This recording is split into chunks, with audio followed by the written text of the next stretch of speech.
안녕하세요. 김호준입니다. 블랙리스트 의혹은 사실 무근인 것으로 결론났다. 블랙리스트가 없으면 없다고 밝혔으면 될 일인데 이와 무관한 내용까지 밝혀 또 다른 논란만 남겼다. 조선일보가 사법부 블랙리스트 사건을 보도하는 핵심 관점입니다. 그런데 조선일보는 중대한 사실들을 생략했죠. 발견된 문제의 문건들은 전체를 다 열람한 것이 아니라 몇 가지 키워드를 검색해 나온 제한된 결과물이고, 키워드가 검색된 문건 중에서도 당사자가 암호를 제공하지 않아 열지 못한 문건이 760건, 이미 내용이 삭제된 문건은 300건이었으며, 이런 조건에서 특정 문건이 발견되지 않았다는 게 애초부터 그 문서가 없었다는 입증도 아니거니와, 결정적으로 조선일보 보도에는 블랙리스트 의혹에 본질이 없습니다. 이 의혹의 본질은 사법부 내 사찰이 과연 존재했느냐 하는 거죠. 조사 보고서를 보면 법원 내 사찰이 존재했다는 것은 누구도 부인할 수 없습니다. 그렇다면 의혹이 사실 무근으로 결론 났다 할 것이 아니라 사찰은 존재했다고 해야 하는 게 정상적인 언론이라면 가져야 할 입장인 거죠. 말해놓고 보니까 조선일보에 제가 지나친 요구를 했습니다. 조선일보는 그냥 하던 대로 하세요. 김호준의 아량이었습니다.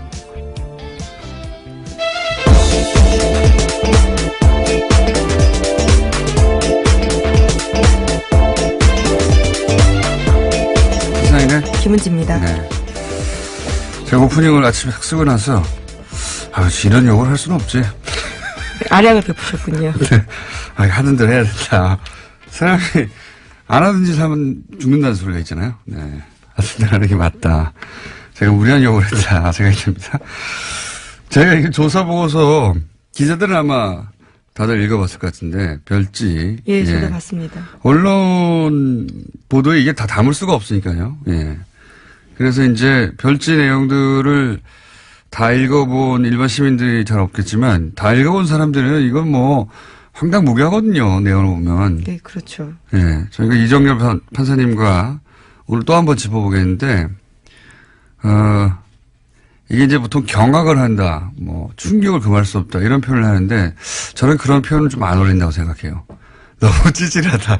내용이 너무, 이게 우리나라 대한민국의 법원 행정처라고 하면 최고 엘리트들인데. 예, 그렇죠. 법관 중에서도 가장 엘리트들이 가는 곳입니다.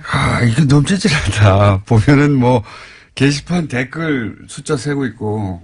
댓글 주요 내용까지 다 보고하고 있는데요. 네. 굉장히 유치한 내용들이 맞습니다. 그런 다음에 보고를 하고 있습니다. 예를 들어서 뭐 누구누구를 보내서 설득하라느니, 설득이 실패했다느니, 그리고 뭐 이런 것도 있어요. 우리법 연구회, 이게 진보적인 성격의 모임이죠. 법원 내. 근데 이제 이 모임의 핵심이 누구느냐, 이름 쫙 써 있습니다. 주변 그룹이 누구냐. 주변 그룹으로 분류된 분들 기분 나쁠 것 같아요. 이름이 쫙 써 있어요. 그리고 나서 이제 핵심 그룹이 일반 판사들 호응을 얻는 것을 차단해야 된다. 핵심 그룹을 고립시켜야 된다. 그래서 대응 전략 같은 거 쭉 있고, 뭐 카페 활동이나 인터넷 활동을 어떻게 저지할 것인가. 게시물, 댓글 엄청 자세하게 써 있어요. 네, 심지어 개인 페이스북에 달린 댓글까지도 보고하고 있는 상황입니다. 네, 자기들끼리 다 보고하고 이거 심각하다. 어떻게. 그걸 두고 사찰이 아니라고 말하는 것도 굉장히 황당한데요. 사찰이라고 하는 것도 유치한 수준이에요, 아주. 근데 그런 내용이 가득합니다. 발견된 문건. 그것도 전부가 아니죠. 정말 심각한 정말 일부가 나온 겁니다. 정말 심각한 거는 못 봤다고 봐야 되는 거죠. 네, 행정처 차장이 굉장히 핵심 인물로 꼽히고 있는데 그 사람 컴퓨터는 아예 열어보지도 못했거든요. 그리고 또 열어본 것들 중에 삭제했다니까 파일을 삭제했다고 생각하시는 분도 있는데 그게 아니고 파일이 있는데 열어보면 내용이 아무것도 없어요. 지워버린 거죠. 예. 그렇게 삭제해버린 겁니다. 예. 이런데 무슨 블랙리스트 의혹이 사실 무근으로 드러났다. 이렇게 쓰면 안 되죠. 읽어봤으면 절대 그렇게 못할 텐데 읽어보고 나서도 사실 무근이라고. 전체가 블랙리스트예요. 전체가. 네, 유일하게 시사인 칼럼도 들어가 있습니다. 그런 것도 되게 있습니다. 황당했는데요. 예. 시사인 칼럼 썼는데 이거 편집을 악이죠. 시사인 얼마나 나쁜 잡지인가. 네, 그러지 않습니다. 전혀 그러지 않고요. 그리고 저희 방송에 나왔던 그 바로 차상환 예, 차상환 판사. 예. 판사가 이제 칼럼도 쓰고 했을 때 얘기고 요게 이제 그 문건 내용이 대상이 된 기간이 저희 방송이 나온 이유는 없어요. 그래서 아깝습니다. 방송 나온 다음에 어떻게 반응했는지도 있었으면 좋았을 텐데 칼럼 한번 썼다고 그렇게 길게 보고서를 쓴 만큼 예, 그렇죠. 칼럼 하나 썼는데 엄청 길어요. 이 사람을 어떻게 해야 되는지 누굴 보내서 설득하라고 방송에 나왔으면 얼마나 더 긴 내용이 나왔을까. 예. 주변에 기자분들이 계시면 구해서 보시면, 네. 처음엔, 우린 판사가 아니다 보니까 충격을 받는다기보다는 콧웃음이 나오는 정도. 야, 이렇게 하나? 제가 한 3차례 가까이 읽었는데요. 읽을 때마다 더 화가 납니다. 읽을수록 화가 나는 보고서이긴 합니다. 저는 처음에는, 야, 이거 심하다 싶다 나중에 웃겼어요. 야, 이 사람들, 엘리트들이 읽어가고 있구나. 지질합니다! 굉장히 보고서가. 자, 첫 번째 뉴스는요? 네, 그 뉴스에 집중하다 보니까 다른 뉴스를 먼저 좀 전해드려야 될 것 같은데요. 국정원 특수활동비 수억 원을 받은 혐의로 구속된 김백준 전 청와대 총무기획관이 있습니다. 이명박 정부 시절에 총무기획관이었는데요. 드디어 입을 열었다고 YTN이 보도했습니다. 검찰이 김 전 기획관이 국정원 자금을 받아서 사용한 배경에 이명박 전 대통령의 지시가 있었다라고 진술했다고 알렸습니다. 김백준 씨를 이제 넘어갔네요, 드디어. 네. 이렇게 되면은 이명박 전 대통령밖에 이제 안 남게 되는 거죠. 예. 네, 국정원에 받은 돈을 어디다 쓸지 역시 이명박 전 대통령이 관여했다라고 김백준 전 기획관이 진술했다고 합니다. 그러니까요. 이제 김백준 기획관 같은 경우에는 나머지 포즈를 다 맞춰줬는데, 예.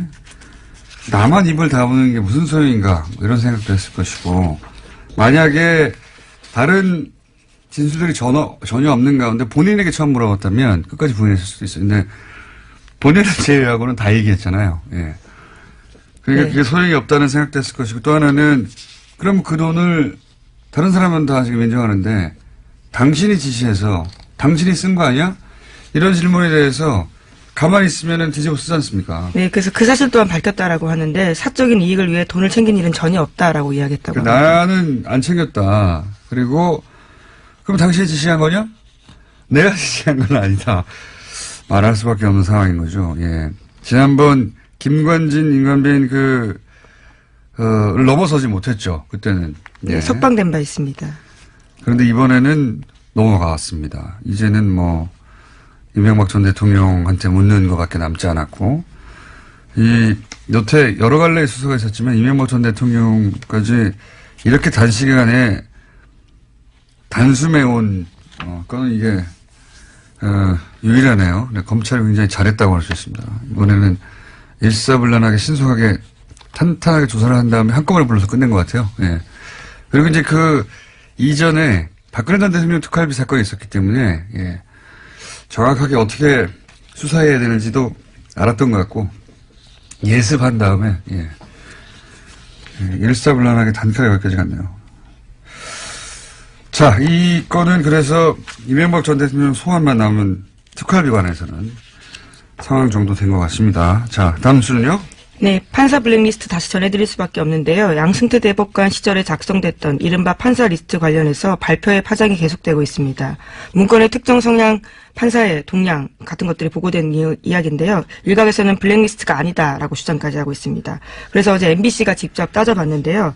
인사 불이행 여부를 확인해봤다라고 합니다. 지난 7년의 법원 인사 기록을 살펴보면 명단에 있던 판사들은 한 명 빼고는 모두 형사 1심 재판에서 배제가 돼서 실제로 블랙리스트가 작동됐다라고 보도하고 있습니다. 그러니까요. 이게 이제 쭉 1번부터 이름 써가지고 지금 문체부에서 나온 그 명단처럼 그렇게 정리되어 있지 않을 뿐 지금 나온 문건 전체가 다 블랙리스트예요. 이 사람들을 어떻게 할까? 이 사람들은 배제해야 된다. 이 사람들을 고립시켜야 된다. 이거 블랙리스트지 뭡니까? 네, 심지어 적색, 청색, 흑색이라는 표현까지도 나와 있습니다. 이게 이제 형사 재판부에서 배제하는 것이 이게 이제 지원 배제였지 않습니까? 여기서는 지원 배제가 아니라 형사재판부 배제라고 핵심 업무에서 뺐다라는 거죠. 그렇죠. 왜냐하면 거의 모두라고 해도 좋을 만큼의 정치적 사건은 결국 형사부가 관장하는 겁니다. 형사사건이니까. 그리고 영장 실질 심사 판사들 지난 1년간 우리가 얼마나 논란을 많이 일으킨 판사라고 언론에서 계속 지목했었던 다 마찬가지거든요.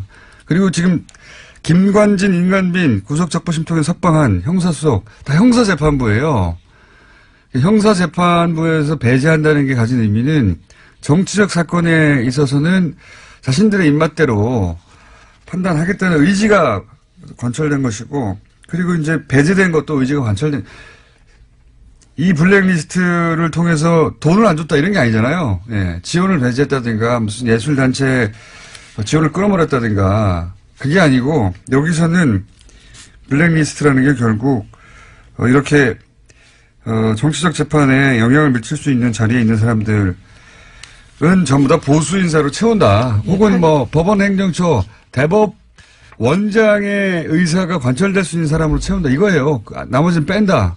작동한 거죠. 뭘 작동을 안 했어요. 네, 재판이 판사 업무의 핵심이라고 할 수 있는데요. 아예 뺐다라고 하기 때문에 블랙리스트는 작동했다라고밖에 볼 수 없습니다. 뺐다라고 써 있는 문건은 없지만 결과가 배제됐지 않습니까? 이 명단에 있는 사람들이.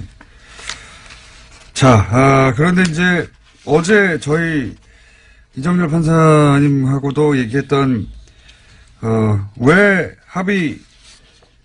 뭐였죠? 합의재판부? 전원합의체. 예. 용어 어려워. 전원 합의체로 보냈는가. 원세훈 재판. 네네. 예. 그 관련해서는, 정확하게 이제 몇 명 안 되는 대법관들이 지목되니까 그분들은 아니다라고 이제. 본인들은 그렇게 누군가의 지시를 받거나 연락을 받거나 그런 적이 전혀 없다. 본인들이 판단해서 법과 원칙에 따라 판단했을 뿐이다. 이렇게 요약되는 입장을 발표했죠. 네, 공개적으로 입장 발표했습니다. 외부의 영향을 받았다라는 건 사실이 아니다라고 하는 건데요. 사법부의 독립과 재판의 공정성에 관한 불필요한 의심과 오해를 불러일으키는 것에 대해서 깊은 우려와 유감을 표명한다면서 오히려 언론 보도를 탓했습니다. 왜 불필요합니까? 보고서에 나왔는데 거기 법원 내부의 문건에 나와 있잖아요. 우병우 민정수석이 요청을 했고 실제 그렇게 되었다고. 그 과정에서 어떻게 전원합의체가 되는지 우리는 내부 사정을 모르니까 모르죠. 하지만 불필요하지 않습니다. 그렇게 나와 있는데 어떻게 해요. 나와 있어서 의심하는 거예요. 불필요하기는커녕. 만약에 이제 대법관들 지금 남아있는 대법관이 7분인가요? 그때 당시에 13분에서. 네, 그렇죠. 네. 어제 기자회견 했을 때 13명이었는데요. 당시에 있던 사람은 7명이었습니다. 그분들 말대로 어떤 외부의 요청도 없었다고 하면 이건 우병우 민정수석의 기도가 하늘에 닿은 거죠. 네, 하지만 보고서에 쓰여있기 때문에요. 그럼 그 보고서를 쓴 사람이 왜 그렇게 썼는지를 해명해야 될 부분입니다. 보고서는 기도문인 겁니다. 그냥 연불이거나. 예, 판사들이 기도문을 공식적으로 보고서에 썼다는 것도 놀랍네요. 저희가 누구누구에게 무슨 말을 했다 입증할 수는 없으나 불필요한 건 아닙니다. 당연히 누구나 이렇게 생각할 수 있죠. 예. 여기 대해서는 잠시 후에 또 이정렬 전 판사님 나오셔가지고 얘기를 나눠보겠고, 이정렬 판사님 오늘 나오셔가지고 얘기하다가 시간이 부족하면 내일 또 나오시고, 내일도 부족하면 또 나올 거고요. 네. 네, 그만큼 굉장히 중요한 사안이기 때문에요. 중요하기도 중요하고요. 이제는 얘기할 수 있는 문건이 있잖아요. 문건 내용이 너무 풍성해가지고요. 얘기할 게 많아요. 네, 그렇지만 임종원 전 법원 행정처 차장의 PC는 아직도 열어보지 못했다는 점 다시 한번 강조하겠습니다. 강제 수사를 해야 한다고 봅니다. 네. 범죄가 벌어졌는데, 범죄 아닙니까, 이게? 예. 그것도 예전에는 독재 정권이 권력을 찍어 누른 거라면 이건 사법부 내에서 자기들끼리 한 거잖아요. 네, 그런 혐의가 있는데요. 임종원 전 차장 같은 경우에는 또 우병우 전 수석과 굉장히 많은 통화를 했다라고 알려져 있거든요. 그런 점들도 굉장히 의심스러운 상황입니다. 생각해 보시면 그냥 사기업에서 직원들을 이렇게 뒤에 조사를 해가지고 문서를 썼는데 직원들을 발견했어요. 고소고발하면 이거 걸립니다, 당연히. 근데 사법부에서 이렇게 했는데 나는 비밀번호를 줄 수 없어. 그런다고 가만히 있는 거 아닙니까? 참 말도 안 된다고 봅니다, 저는. 자, 이 얘기하다가 시간이 다 갔네요. 자, 빨리빨리 짚고 넘어갑시다. 네, 어제 문학의 블랙리스트 혐의 관련해서 2심 재판 결과 나왔습니다. 조윤선 전 정무수석이 유죄가 선고됐는데요. 1심에서는 블랙리스트 관여 혐의에 대해서 무죄 선고받은 바가 있습니다. 그래서 6개월 만에 다시 법정 구속이 됐는데 징역 2년 선고받았습니다. 또 함께 재판을 받은 김기춘 전 비서실장은 형량이 1심보다 1년 더 늘어서요. 징역 4년을 선고받았습니다. 3심, 4심, 5심 다 했었으면 좋겠어요. 1년씩 늘어나게. 근데 조윤선 전 장관은 사실 애초 석방이 말이 안 된다는 얘기가 많았었죠. 예. 자, 석방됐다 다시 들어갔고요. 다음 뉴스는요? 네, 조윤선 전 장관 관련해서 뉴스가 또 하나 있는데요. 문화체육관광부 장관이 되기 넉 달 전에 최순실 씨가 이를 이미 알았다라는 정황이 나왔다고 합니다. 중앙일보 보도인데요. 2016년 5월 달에 최순실 씨 가방에서 문체부 장관 괄호하고 조윤선이라고 쓰인 메모지가 나왔다라고 합니다. 당시에 장시호 씨가 이를 발견해서 휴대폰으로 찍어준 사진이 있다라고 합니다. 그렇군요. 예.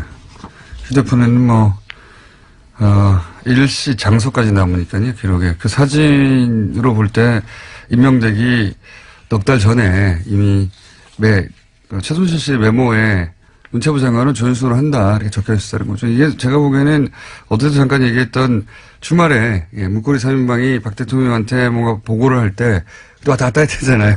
네. 아무도 가만히 있으라고 말도 못했다라고. 나가란 말도 못하고. 그때 이제 결정하셨겠죠. 최순실.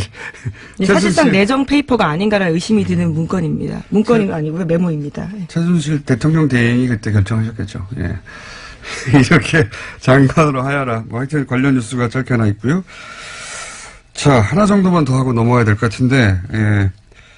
그 특활비 관련해서 새로운 뉴스가 하나 나왔죠? 예. 네, 이명박 정부 시절 국정원이 대북 공작금을 이용해서 야당 정치인과 민간인을 불법 사찰했다고 더불어민주당 민병두 의원이 주장했습니다. 프로젝트 이름이 웃긴데요. 포청천입니다. 자, 그래서 민병두 의원이 직접 잠시 후에 스튜디오에 출연하셔서 사안을 다룰 텐데, 사실 특활비 관련해서 자기 집 기름값도 내는 뉴스가 이미 나왔기 때문에, 무슨 뉴스든 특활비 관련해서는 가난하다 싶긴 했었는데, 대북 공작비를 빼먹었다는 뉴스는 레벨이 또 달라요. 예. 이제 공부 다 끝났다 싶었는데, 박사 후 과정이 또 나온 느낌입니다. 박사 후 과정이. 자, 공부가 끝이 없네요. 여기까지 하겠습니다. 시사인의 김은지였습니다. 감사합니다. 특활비 뉴스 많이 나오고 있습니다. 그 중에서 새로운 레벨의 차원이 다른 뉴스가 또 나왔습니다. 대북 공작금을 특활비로 빼돌렸다. 그리고 그 돈으로 야당 정치인을 불법 사찰했다. 네, 처음 나온 주장입니다. 더불어민주당 민병두 의원 스튜디오에 모셨습니다. 안녕하십니까? 네, 안녕하세요. 네. 이거는 처음 나온, 그러니까 두 가지가 처음 나온 거죠. 특활비 중에서도 대북 공작금. 그리고 그렇게 빼돌려서 불법 사찰을 했다. 둘 다 큰 뉴스입니다. 그리고 공장명이 포청천이었다는 건 이제 유치합니다만은, 공장명 포청천, 대북 공작금 빼돌려서 야당 정치인을 불법 사찰하라. 요약하면 이런 겁니다. 네. 제보를 받으셨다고 하는데 이게 믿을만한 내용입니까? 예, 100% 믿을만 합니다. 저희가 여러 가지 근거를 댈 수 있겠지만, 팀의 구성원 이름이 분명합니다. 알 수 없는 일입니다. 사실 일반인은. 그렇죠. 포청천 팀 산하에, 포청천 공작팀 산하에 3개 팀이 있었습니다. 미행감시 팀. 미행감시 익숙한 단어네요. 예, 미감이죠. 줄여서 미감팀이라고 합니다. 미감. 네. 내사팀. 내사팀이 종합하는 곳입니다. 사이버팀, 해킹하는 곳입니다.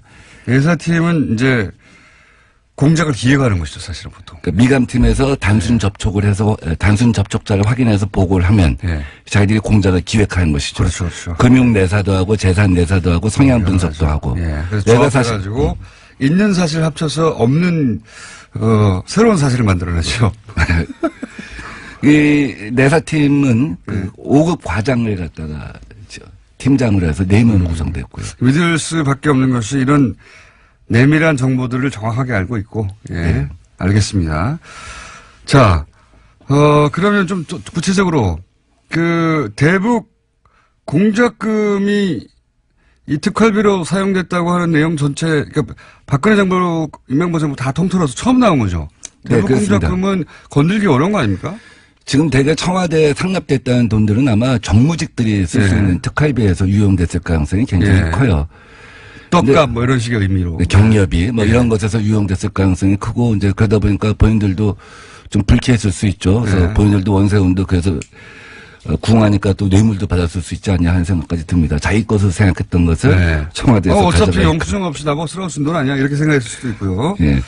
근데 대북 공작금이라고 특정돼 있는 이미 항목을 전용해서 쓴 거는 처음으로 드러난 겁니다. 이건 정말 이적 행위와 다를 바 없다고 생각합니다. 그러니까요. 빨갱이라고 이제 이 야당을 당시 공격했던 게 북한을 이롭게 한다고 공격한 건데 이 북한을 이롭게 하는 행위 아닙니까? 자기들이 빨갱이였어요. 간첩 잡으라고 배정한 돈을 전혀 반대되는 돈에 쓴 것이죠. 그만큼 대북 안보에 허점이 생긴 것이죠. 맞습니다. 자, 일단 규모는 그럼 혹시 나왔습니까? 규모는 이 최종욱 차장이라고 하는 사람이 이것을 갖다가 작전을 갖다가 수립하고 지시를 한 사람입니다. 차장 3차장인가요? 예, 최종욱 대북 담당 3차장이죠. 네. 2009년 3월 원세훈과 함께 3차장으로 임명이 됩니다. 그래서 1년 6개월 재임합니다. 네. 이 공작은 이명박 정부 5년 동안 진행된 것인데 최종욱 3차장이 최근에 자기한테 배정된 특활비 9억 원에 대해서 조사를 받습니다. 예. 검찰에 가서 조사를 받는데 이게 어디에 쓰여졌는지가 불투명하니까 검찰은 이것을 갖다 개인적으로 유용하지 않았겠느냐. 착복하지 않았겠느냐. 이렇게 본 거예요. 예. 그러니까 최대 9억은 넘지 않았을 것이라고 봅니다. 아하. 이 공작비가. 그 기간 동안은 1년 6개월. 예. 그러니까 보통 1년에 6개월 쓴다는 얘기죠. 1년에 6억 원을 쓴다는 얘기죠. 그거는 빙산의 일각일 것 같은데요. 공작팀이 또 다른 차원에서 진행됐을 수도 있죠. 가령 이 똑같은 시기에 그러니까 지금 고 자금에서 유용된 게 그 정도 액수. 전체 이 팀의 공작비는 뭐 더 크겠지만. 그러니까 4년을 합치면 5년을 합치면 굉장히 클 수가 있겠죠. 그것도 1년에 6억 가지고는 이게 어려울 것 같은데 제가 보기에는 이 공작금 중에 유용한 그 특수활동비리 유용한 부분이 그만큼이고 나머지 또 다른 데서 땡겨온 금액이 있을 수 있겠네요. 있을 수 있겠죠. 근데 제가 그런 추정을 자꾸 하게 되면 이제 이 제보에 이 내용의 이제 신뢰에 대해서도 좀 제보만 따지자면 대북 공작금에서 나온 금액은 그 정도다. 예, 제가 확인할 수 있는 얘기만 말씀드립니다. 알겠습니다. 예. 소송을 당할 수도 있기 때문에. 그리고요. 그래서 그런 돈을 이용해서 실제 야당 정치인을 사찰한다고 했을 때 누구누구가 사찰 대상이 됐습니까? 미감팀은 벽을 뚫든 천장을 뚫든 증거를 확보해와라. 무엇이든지 가져와라. 이 얘기는 뭐냐면 돈은 얼마든지 이제 지불해 줄 테니 혹은 불법에도 상관없다. 마음껏 사용해라. 승진도 보장해라. 뭐 이런 얘기입니다. 근데 미감팀에서 누구누구를 미행했는가는 제가 정확하게 알 수는 없습니다. 다만 사이버팀에 대해서는 제가 좀 비교적 자세한 내용을 들었습니다. 박지원, 한명숙, 특히 한명숙 전 총리에 대해서는 정치자금권에 대해서 내사를 해라 하는 얘기를 특별히 지시를 했고요. 그다음에 KBS 사장 정현주, MBC 사장 최문순, 박원순 시민단체 대표 이런 분들의 이메일 주소를 줬다는 겁니다. 이 사람들을 따라 한마디로. 이 사람들의 PC를 뚫어라. PC를 뚫어라. PC를 뚫어라 하는 얘기는 뭐냐면 왜 이메일 주소를 주면서 PC를 뚫어라 하는 얘기가 무슨 뜻이냐면 해킹 프로그램을 넣는 그렇죠. 겁니다. 해킹하라는 거죠. 그러면 핸드폰까지 다 연결이 되는 거죠. 사실은. 근데 그 이후에는 수시로 개통 라인을 무시하고 수시로 이메일 어드레스가 왔다는 겁니다. 이 사람들은 이메일 어드레스의 주인이 누군지는 몰라요. 그러면 이제 추적해서 알게 되는 거죠. 예. 추적해서 자기들의 특이사항만 정리해서 보고를 하는 것이죠. 근데 가만히 보니까 나중에 보니까 이게 2012년 총선 임박해서는 당시의 여당 관계자들도 많더라는 거예요. 여당 관계자들도 있었다. 그러니까 어떻게 보면 공천을 앞두고 정적을 제거하려고 한다든지 속아내려고 한다든지. 정권의 이명박 정부의 말을 잘 안 듣는 여당 인사들이었겠죠 아마도. 그래서 사이버팀도 그걸 특정할 수는 없는데 조사를 해보니까 이게 전방위적이구나. 여당 야당 가리지 않는구나. 심지어 애인들도 하는 거야. 그 사람 표현대로 하면 애인들도 조사를 하는구나. 애인들 약점을 잡으려고 하는 거죠. 여기서 애인이란 말은 여기서 애인이란 말은 이제 우리 편도 조사하는구나. 그렇구나. 여당을 조사하는구나. 그런 의미로 얘기를 하더라고요. 아니 근데 사실 실제로 이렇게 소위 미행하고 내사하다 보면 그분들의 애인들도 자연스럽게 만나게 되니까 사찰이 되겠죠. 예. 그래서 이제 이 사이버 팀은 주로 그 원래 있던 산업 스파이 담당들이 일을 합니다. 해커. 예. 전문 해커들이 동원돼서 하는 그렇겠죠. 것이죠. 당연히. 예. 미감팀은 아무래도 전문 요원들이 해야 되죠. 일정한 거리를 두고 해야 되고. 근데 미감팀이 외부에 사무실을 두지는 않았고 막교대로 해가면서 일을 진행했다고 합니다. 저는 이 미행팀들을 몇 번 마주친 적이 있어요. 아, 그래요? 나중에 기회가 되면 어떤 행색인지, 예. 여러 가지 작업법을 입고 나타납니다. 저도 옛날에 두 번 수배 생활을 하는 동안 오랫동안 미행 감시를 당한 적이 있어서 익숙합니다. 그 풍경에 대해서는. 뜻밖의 장소에서 마주치게 되죠. 자, 그러면 이분들을 북한 공작금을 특수활동비를 이용해서 사찰한 것은 명백한 거네요. 확인된 거네요, 사실상. 예. 대북 공작국에 예. 가장체 운영비라고 하는 항목이 있습니다. 예.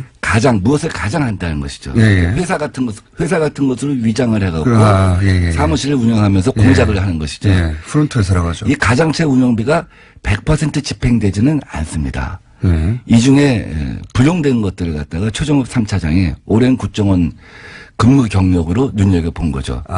이걸 전용하면 되겠구나. 아하. 근데 이것을 곧바로 방첩국에 넘겨갖고, 방첩국은 이제 외삼의 산업 스파이 담당하는 곳인데, 곧바로 전용을 하게 되면 문제가 생길 수밖에 없지 않겠습니까? 예. 내부에서 예상관이나 이런 사람들이 일단 저항을 하게 됩니다. 예, 그렇죠. 이건 아니다. 예. 그래서 일단, 어떻게 대북을 빼돌려서 야당을 사찰하냐, 이렇게 나올 수 있으니까요. 그렇죠. 그래서 용도 세탁을 합니다. 항목 세탁을 합니다. 아하. 유력 정치인 해외 비자금 은닉 실태 조사. 이렇게 하면 약간 좀 그렇죠. 모호하잖아요. 그렇죠. 국정원 사람들이 생각할 때 유력 정치인 중에 북한하고 연결되는 사람도 있겠지. 네. 그 사람들의 생각에는. 그래서 일단 항목을 갖다 위장해놓고 요것을 갖다 방첩국에서 쓰게 하는 것이죠. 이거는 정말 내부 인사가 아니면 나올 수 없는 이야기네요. 그렇게까지 했다는 거는 어떻게 알겠습니까? 내부 제보가 아니면. 그래서 이제 주로 쓰는 돈이 경력이라고 합니다. 경력금. 경력금이 제일 중요한 항목 중 하나고 또 내사팀이나 미감팀이 이제 너 미행했으니까 또 항목이 없으니까 경력금으로 줬다. 중요한 성과를 냈다. 네. 중요한 성과를 내면 경력금을 갖다 뭐 얼마 줄지 모르겠습니다만 성과에 따라 다르겠죠. 인센티브 성과급이겠죠. 그다음에 그 접촉자. 예. 접촉자에 대한 사례비라고 하는 것이 있습니다. 접촉자. 이게 이제 이른바 이제 망원 같은 개념이죠. 이제 빨대. 확실히 포섭되면 망원이고, 예. 그쪽 용어로 하면 빨대고. 빨대죠, 빨대. 빨대라고 또 이쪽 그 정보권 용어로 하면 망원이라고 하죠. 예. 그 사람들한테 사례비도 있고, 예. 그러면 프락치라고도 했었죠. 지금도 하고 있고. 이러면 이 내용이 그 원세훈 원장에게 보고되고 이명박 전 대통령에게 보고되고 하는 사실은 혹시 확인하신 바 있습니까? 그러니까 일정 시점이 지나면 그러니까 마구잡이로 오다가 내려왔다고 합니다. 이메일 어드레스가. 원장 비서실에서 내려오기도 하고. 원장 비서실이면 뭐 당연히 예. 원세훈 원장이 알았겠네요. 또 3차장한테 내려오기도 하고. 예.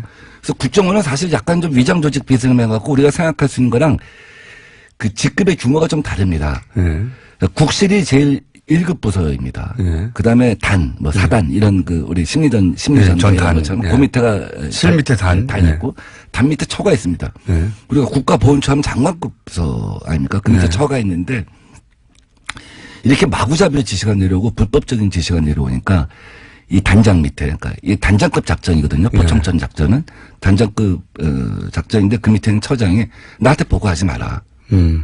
나는 관계없는 일이다. 이게 불법이 명백하니까. 그렇죠. 나중에 큰일 난다 하는 생각을 한 거죠. 그럼에도 불구하고 마구잡이로 이메일 주소가 내려왔는데 어떤 때는 이 라인을 무시하고 단장을 무시하고 직접 원장 비서실에서 이거 알아봐. 이 이메일 알아봐. 그래서 자기들이 추정컨대 일정 시점이 지나서 보니까 뭐 애인 적군 가릴 것 없이 막 조사하는데 어떤 경우에 원장이 누구 점심때 만나서 유력 정치인이 이 사람 좀 알아봐 하면 그거 알아봐주고 이런 것이 아니었나 싶을 정도로 개인 흥신소 비슷해지지 않나 하는 생각이 들었다는 겁니다. 이 원세훈 원장이 알았을 법한 정황은 이제 이해가 가는데 대통령에 보고됐다까지는 모르겠죠. 적어도 이걸 제보하는 쪽 정도에서는. 근데 국정원에 예. 아까 말씀드린 처, 단, 국실에서 자체적으로 하는 업무에 대해서는 대통령한테 보고할 필요는 없습니다. 그렇죠. 결과만 알려면 되니까. 근데 원장이나 예. 차장이 진행한 업무에 대해서는 대통령한테 보고를 한다고 합니다.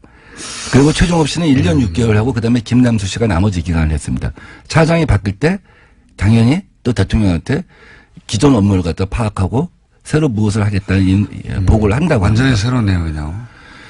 그래서 대개 이제 이렇게 진행이 되다 보면 이 중에 승진되는 사람도 있지 않겠습니까? 네. 그럼 승진되면 사람은 새로 충원을 해야 되잖아요. 네. 그래서 승진이 대개 거의 정권 말기에 이루어진다고 합니다. 네. 그리고 정권 말기에 공작을 종료한다고 합니다. 그래서 박근혜 정부 때 남재준 원장이 이제 새로 와서 네. 이걸 들여다보기 시작한 거죠. 이거 뭐였지? 네. 이전에 뭐 한 거야? 네. 이제 감찰하기 시작하니까 사실 뭐 네 분 다 초록이 동생이고 다 한편이고 이러니까 이걸 보호할 수밖에 없지 않겠습니까? 네. 이렇게 되면 이걸 조사하게 되면 대북 공작 역량이 네. 전부 와야 된다. 이렇게 하면서 방어를 했다는 거죠. 네. 근데 뭐 자기 알긴 알았다는 얘기네요. 그러니까. 그렇죠. 이 사람들이 이명박 정부 때 뭘 했구나. 어떤 조사를 했구나. 그래서 이게 뭐지? 자기들도 관심 가질 수밖에 없지 않겠습니까? 또 어떤 땐 자기들이 거기서 벤치마킹도 할 필요도 있는 것이고. 근데 그쪽에서 이게 안 된다. 대북 역량 라인이 와야 된다. 그럼 알 수가 없는 거죠. 해서 그 폭로되거나 하진 않았고. 네. 그래서 이제 남재준 원장이 이 포청천 작전에 대해서 전모를 파악하지는 못했던 것으로 알고 있습니다. 그러나 거기서 아이디어를 얻어서 또 다른 제2의 박근혜판 포청천 작전을 갖다가 전개했을 수도 있겠죠. 있겠죠. 예. 제가 궁금한 거는 이게 이제 국정원 그 적폐청산위원회에서 그때 한참 여러 가지 이제 문제점들을 거론할 때 이게 왜 안 나왔죠? 그러니까 국정원 적폐 TFT가 이제 나중에 종합 대국민 보고를 하면서 네. 메인 서버에 접근할 수 없었던 것이 제일 큰 한계였다. 이런 말을 하지 않습니까? 그게 하나였을 것 같고요. 네. 국정원 TFT를 구성할 때 큰 원칙이 뭐냐면 국정원 식구들로 하지 말자. 네. 왜냐하면 지난 20년, 30년 국정원에 근무했던 사람들은 언젠가는 어느 시점에선가는 어느 위치에선가는 나쁜 짓을 누군가는 했을 것이다. 누구든지 했을 것이다. 그럼 누가 누구를 갖다 탓할 수가 없는 상황 아니냐. 그래서 외부에서 사람을 데려옵니다. 그건 잘했다고 생각해요. 근데 외부에서 사람을 데려오다 보니까 한계가 있다. 내부의 문제점을 속속들이 들여다볼 수가 없었던 이런 것이죠. 내용 같은 경우에는 숨겨버리면 알기 굉장히 힘들었다 이런 얘기네요. 그렇죠. 이실직고 해라. 네. 근데 이실직고 안 하면 알 수가 없는 거였죠. 그러니까 지금 국정원 그 TF로 물론 많은 내용이 밝혀지긴 했지만 메인 서버에 접근할 수도 없었고 그리고 이렇게 아주 내밀한 국정원에 실제로 굉장한 타격을 줄 수 있는 내용들은 이거 외에도 감춰질 수 있겠네요. 저는 이종찬 원장님이 그런 얘기를 하신 적이 있어요. 국정원장 하셨던 분이. 정말 MB한테 화나는 거는 해외 역량과 대북 역량을 완전히 와해시킨 것이다. 비전문가들로 인사교체를 해갖고 영포 라인을 교체해서. 그러니까 빨갱이는 그쪽에서 되고 태극기 집회의 그 핵심 내용이 이런 거거든요. 북한의 이로운 행위를 한다는 거거든요. 그 지금 이명박 전 대통령 사저 앞에서 지금 태극기를 흔들어야 돼요. 그 방산 비리를 갖다가 우리가 이적 행위로 다스리자 한 얘기를 제가 맨 처음에 했었고, 근데 지금 뭐 전현직 정권 가릴 것이다 그런 얘기합니다. 저는 이런 거야말로 이제는 이적 행위로 다스려 갖고 국정원을 완전히 탈바꿈시켜야 한다고 생각합니다. 저도 그렇게 생각하는데 시간이 다 돼버렸네요. 서울시장 나가시는 얘기도 한 질문 하나 정도 하려고 그랬는데 질문 하나 정도 할게요. 왜 나가시려고 합니까? 저는 우리 문재인 정부의 대부분의 정책을 제가 디자인했었죠. 연구원장을 하면서. 네.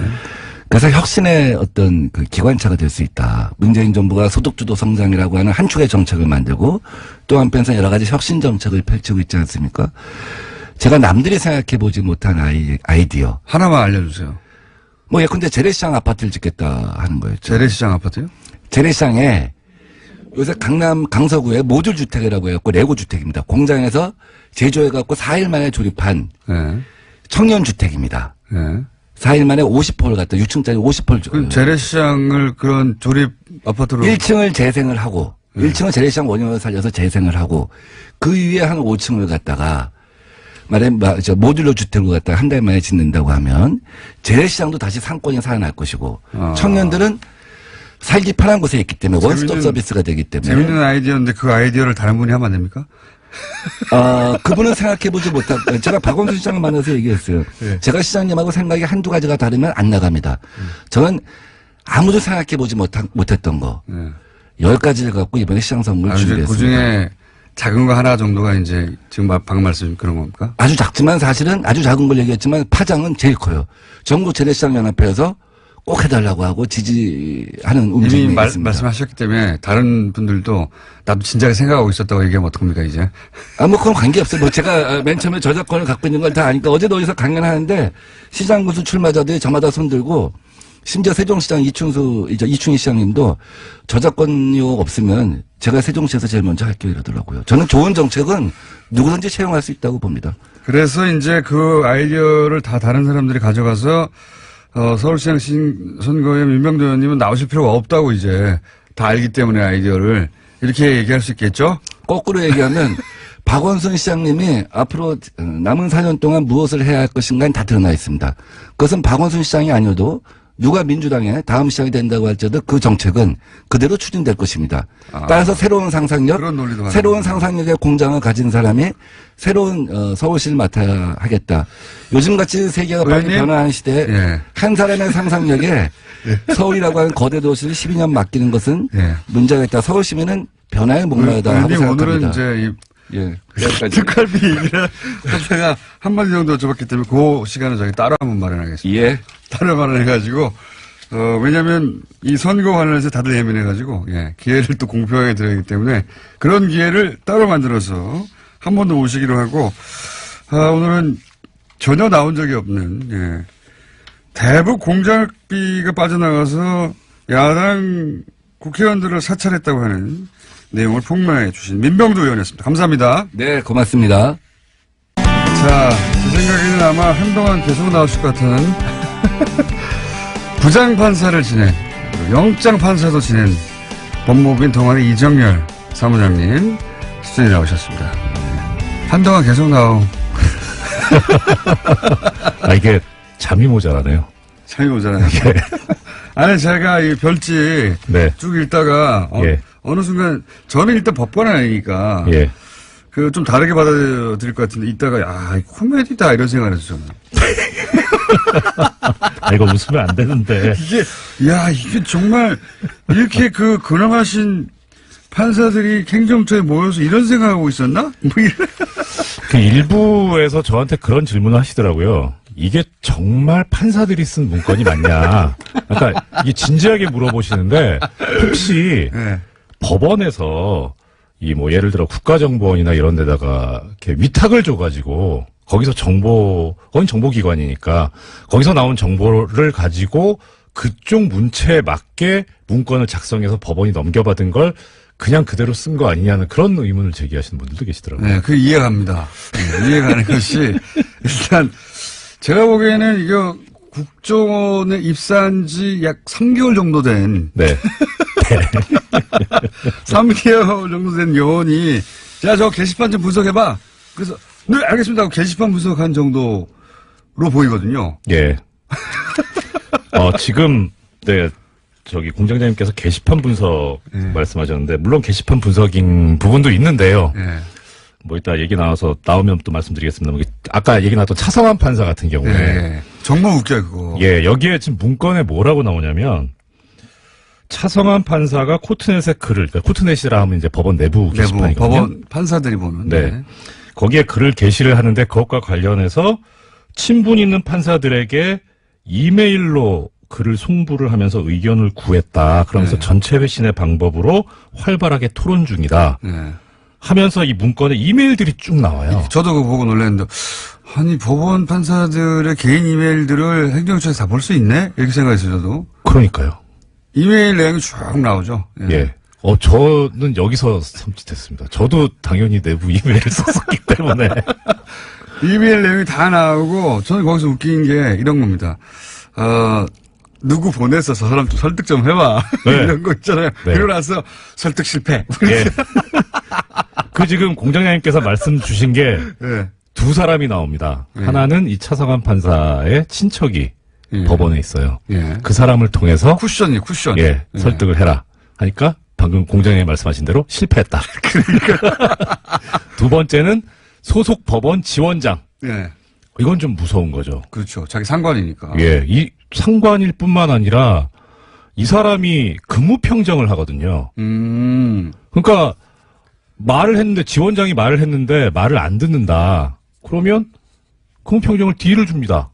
그럼 서기호 판사처럼 되는 거예요. 아무 이유 없어요. 그냥. 잘리는 거군요. 그렇죠. 예. 무서운 거죠. 예. 예, 그런데 그러니까 이런 라인을 통해서 한다는 것도 근데 그것도 또 실패.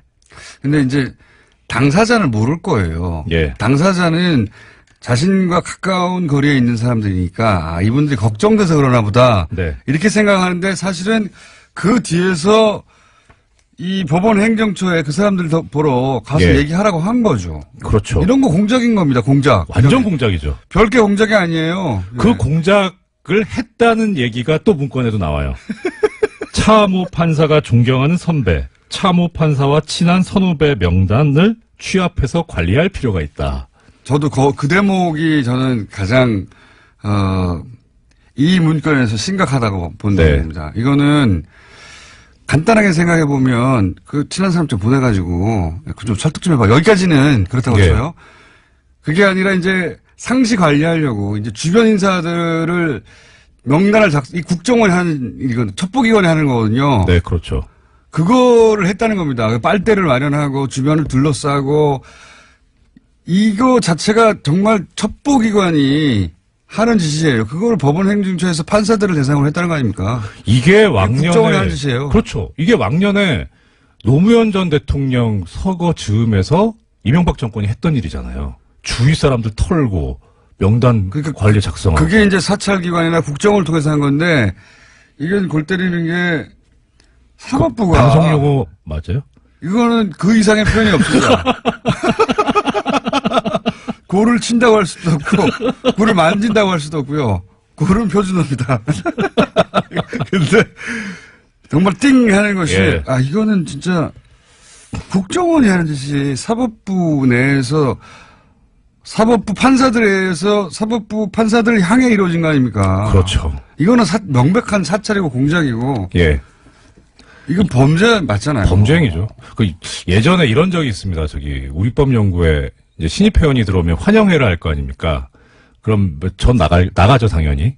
나가서 저하고 이제 뭐 돌아와서 인사하는데 그런 얘기 합니다. 이 판사님 뵙고 싶었습니다. 뭐 존경합니다. 뭐 이래요. 그러면 어디 가서 절대 나 안다고 하지 말라고.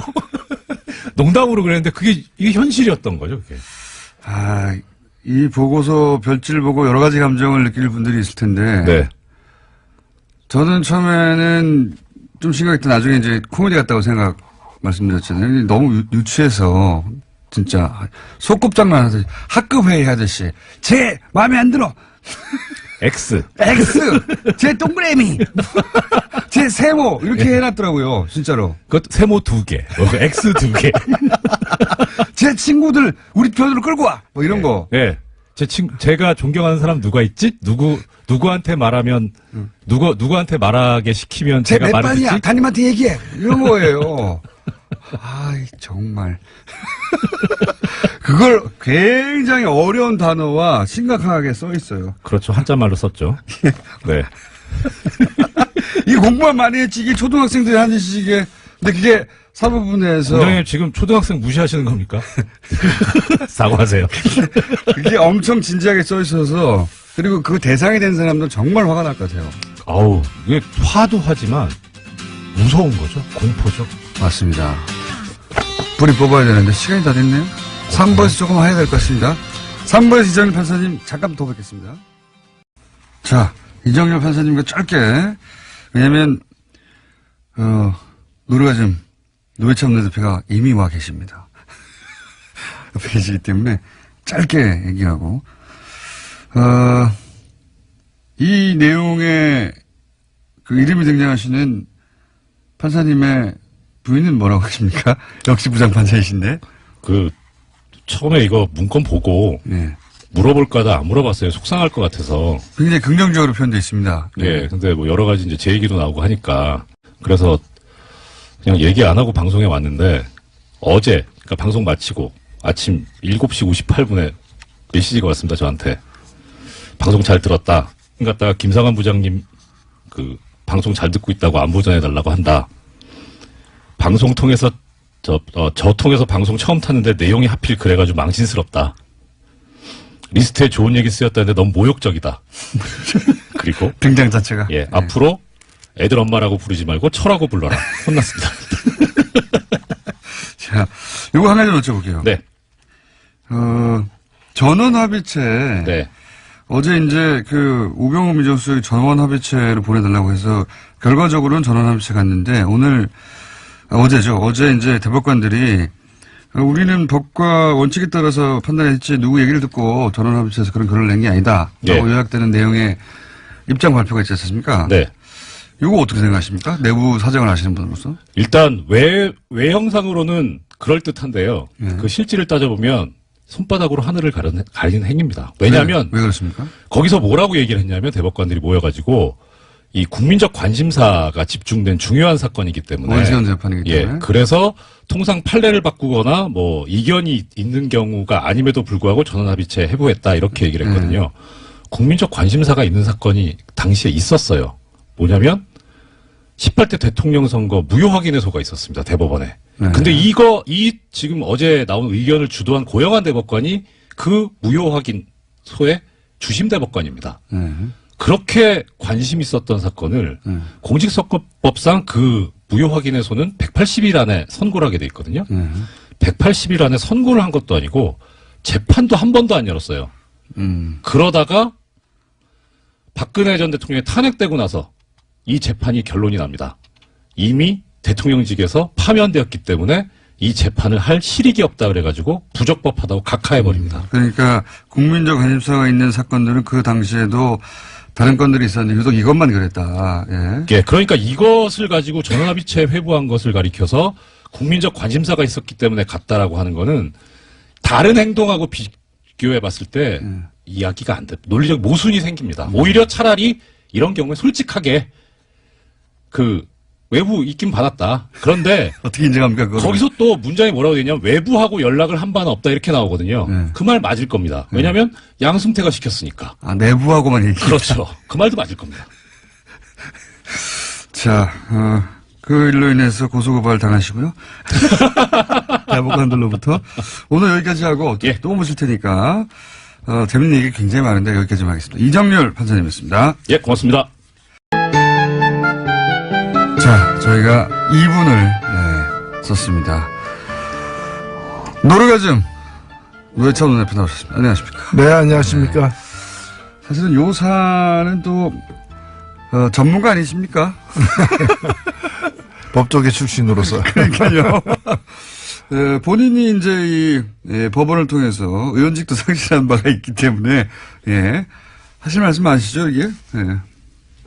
읽어보셨죠 이거? 예, 뭐 여기 여러 가지 문제가 있는데 눈에 띄는 것은 이제 법원 행정처, 이거 법원 행정처에 있는 분들이 주요 보직자들은 다 판사 출신들입니다. 그렇죠. 현역 네. 판사들이죠. 네. 근데 이분들이 그 판사들을 갖다가 뒷조사를 해가지고 네. 우리 편 아닌 편 이렇게 구분을 하고 너 우리 편 얘 아니야. 예. 얜 세모 이렇게. 근데 그런 과정에서 보면은 법원 내부 그 망에 그 여성 판사들만 들어가는 곳이 있습니다. 판사라더라도 남성들은 못 들어가도록 폐쇄 공간인데요. 이런데 그 아이디하고 비밀번호를 알아내가지고 들어가서 거기까지 다 훑어보는 거예요. 이메일도 훑어보고 예. 못 들어가겠지 하는 곳에 다 들어가가지고 다 누군지 알아내요. 그렇습니다. 다 알아내고 그리고 행정처라는 곳이 이제 기본적으로 법원 행정을 다 총괄하는 곳이다 보니까 사실은 시스템을 장악할 수가 있으니까요. 서버를 열어보면 다 알 수 있는 거 아닙니까? 그렇게 한 것 같습니다. 보니까. 예, 이미 그 자료로도 나와 있습니다만은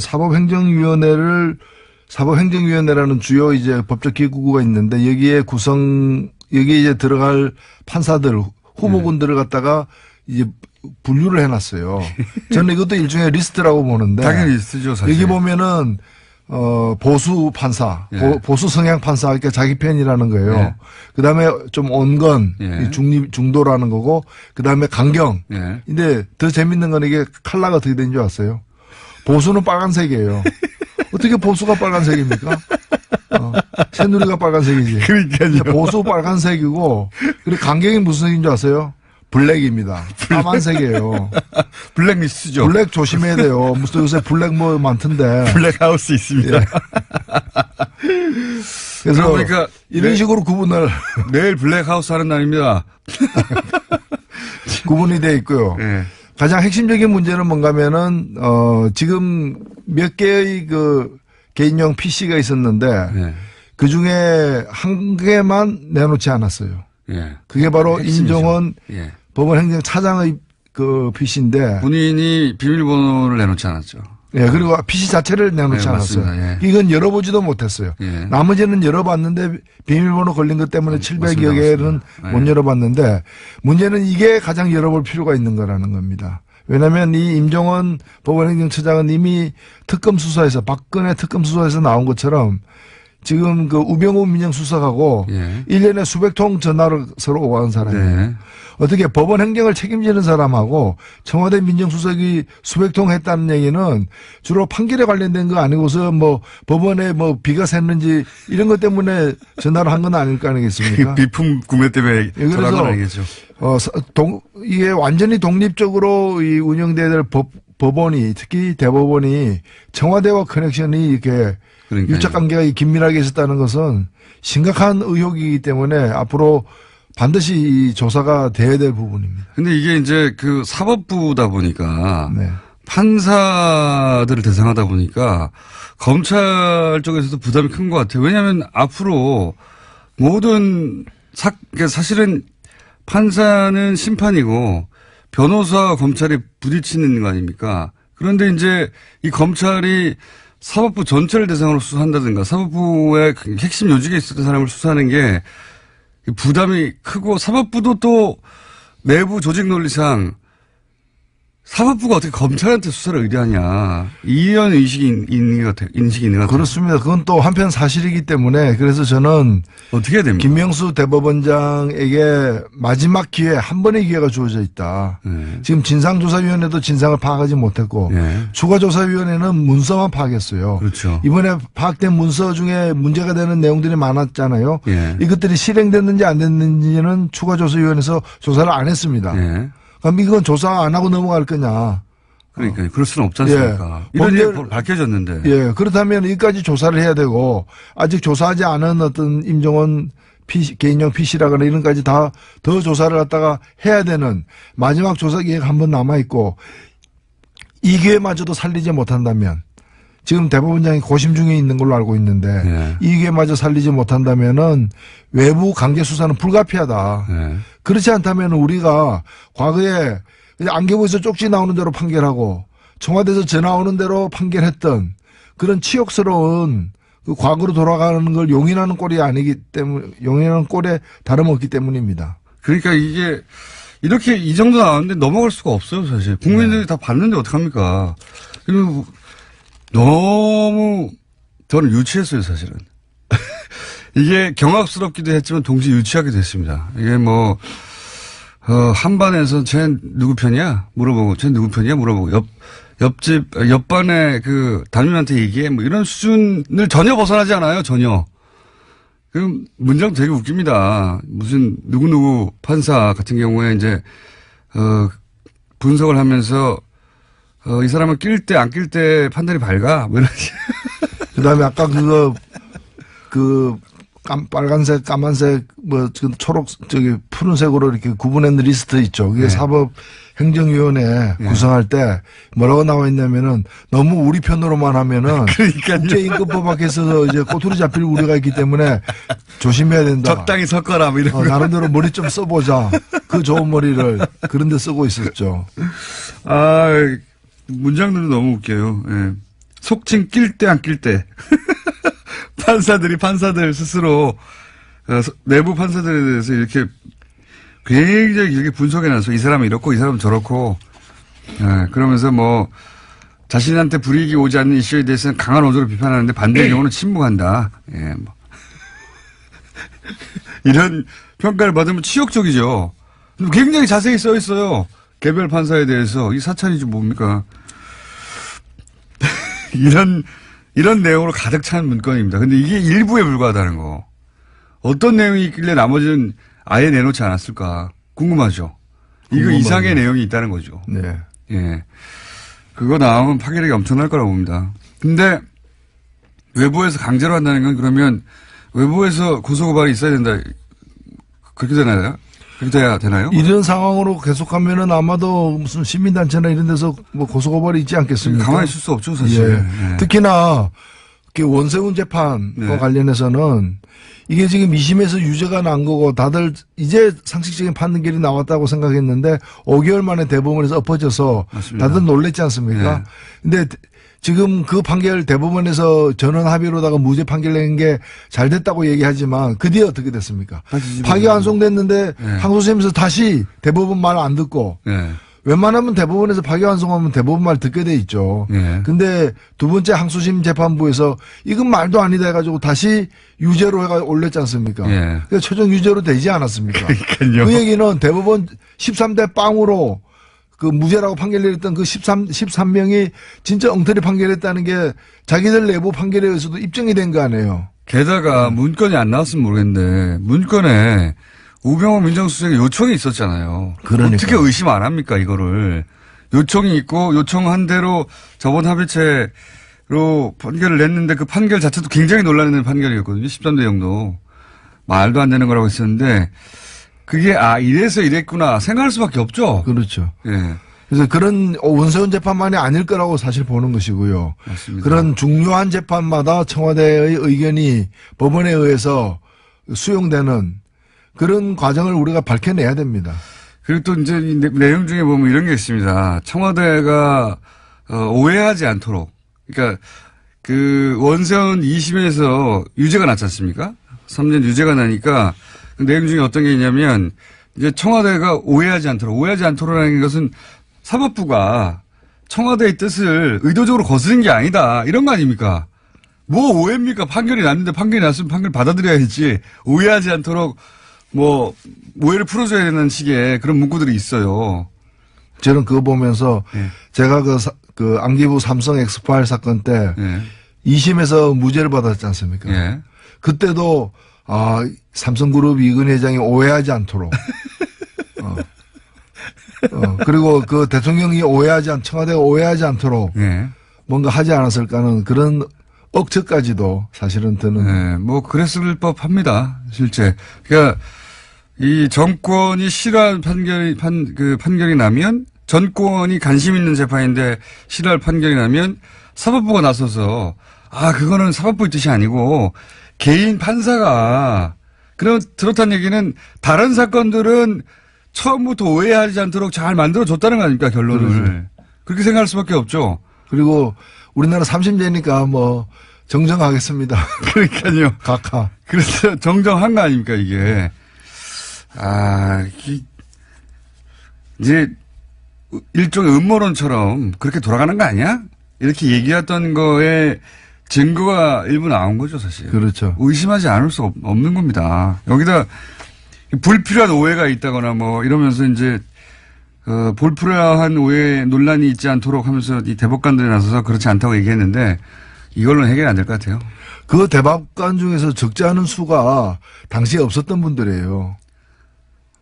이게 절반은 없었던 분이죠. 2015년 7월에 예. 2015년 7월에 대법원에서 13대 0으로 무죄를 내렸기 때문에 지금 계신 분들 중에 적지 않은 수가 거의 절반에 가까운 분이 없는 그 당시에는 없었던 분들인데 왜 어제 나타나가지고 전원이 전원이 그렇게 절반만 나와야죠 그러면.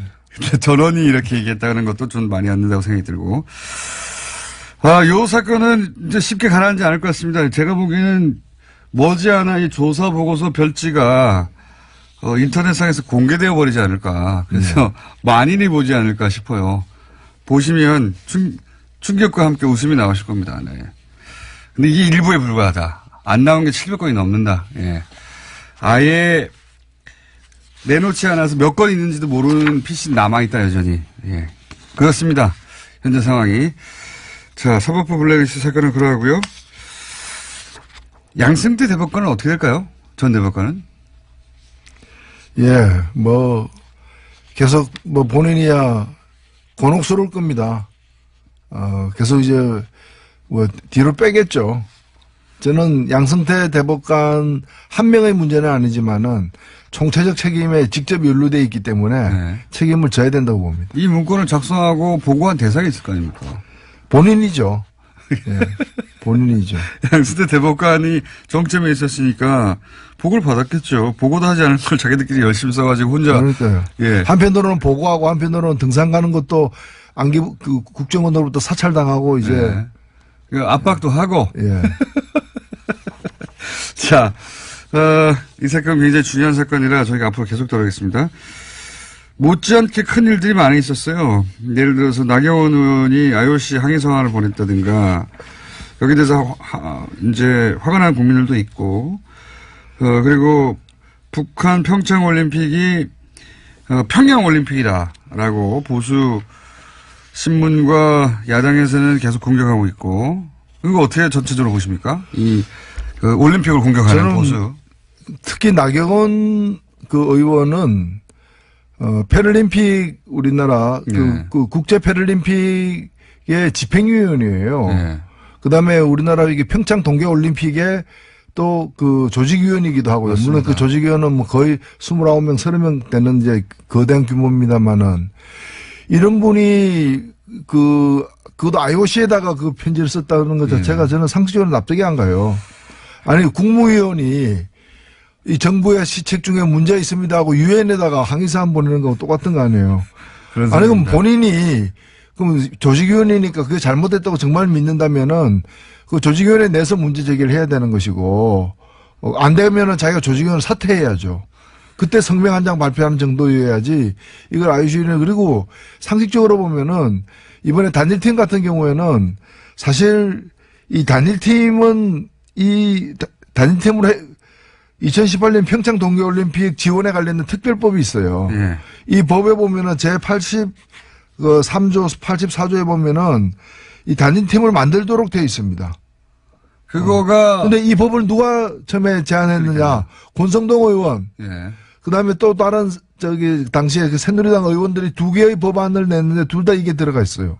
그러니까 자기들이 만든 법이에요. 맞습니다. 예. 2011년에. 2011년에. 이명박 전 대통령 때. 예. 자기들이 내서 자기들이 만든 법에 의해서 지금 시행되고 있는 거예요. 갑자기 나온 게 아니라. 예. 그런데 그걸 가지고 마치 그것 때문에 평양 그리고 이 정도 되면요. 나경원 의원 정도의 지위라면은 자기가 여자 하키 선수들 만나야 돼요. 만나가지고 정말 그 수년 동안 땀 흘려 그 노력했을 텐데 출전 기회나 시간이 조금 줄어들게 되어서 너무 얼마나 가슴 아프냐. 정말 미안하다. 그러나 더 크게 보자. 이 올림픽이 어떤 올림픽이냐. 지금 전쟁 중에 벌어지는 휴전과 같은 올림픽이다. 이걸 통해 가지고 우리 그 선수들 엄마 아버지 그 국민들을 좀 더 평화에 1mm라도 접근하는 계기가 되면 그게 더 큰 의미 있잖아요. 자기가 좀 달래고 맞습니다. 대책에 대해서 강구하겠다 뭐 이런 식으로 해야 될 사람이 제가 볼 때는 다른 정신은 어떤지 몰라도 올림픽 정신이 없어요. 네. 이분이 그 집행 IOC 위원인데도 올림픽 정신이 없는 결여된 현저하게 결연된. 네. 나경원 의원은 내일 저희 방송에 또 나오시기 때문에 직접 또 얘기하죠. 올림픽 정신은 없습니다. 올림픽 정신이 추구하는 게 평화예요. 그리고 평양 올림픽이 뭡니까? 아니 뭐 평양에 무슨 컴플렉스가 있어요? 그런 식이면은 올림픽이 평양 올림픽으로 변질됐다. 그럼 뭐 음식이 완전히 뭐 그럼 평양 냉면도 문제 삼아야지. 왜 냉면은 다 평양 아니면 함흥이냐? 뭐 서울냉면, 수원냉면은 왜 없느냐? 대한요식협회에다가 이거 완전히 뭐 정치적으로 중립이 깨진 거 아니냐 이렇게 항의를 해야지. 식당마다 가면서. 저도 체제선전이라는 말도 웃깁니다, 사실. 우리 강릉이랑 서울에서 공연 몇 번 하는 거하고 북한 전역에 지금 남한 올림픽이 중계되는 거하고 체제선전으로 따지면 비교할 수도 없죠. 네? 그리고 이 88 서울 올림픽 때는요. 네. 그 북한에서 공동 개최를 요구했어요. 맞습니다. 안 받아들여지니까 아예 불참해 버렸어요. 예. 이번에는 주체가 누굽니까? 대한민국 아닙니까? 네네. 여기에 북한이 그냥 들어오는 거잖아요.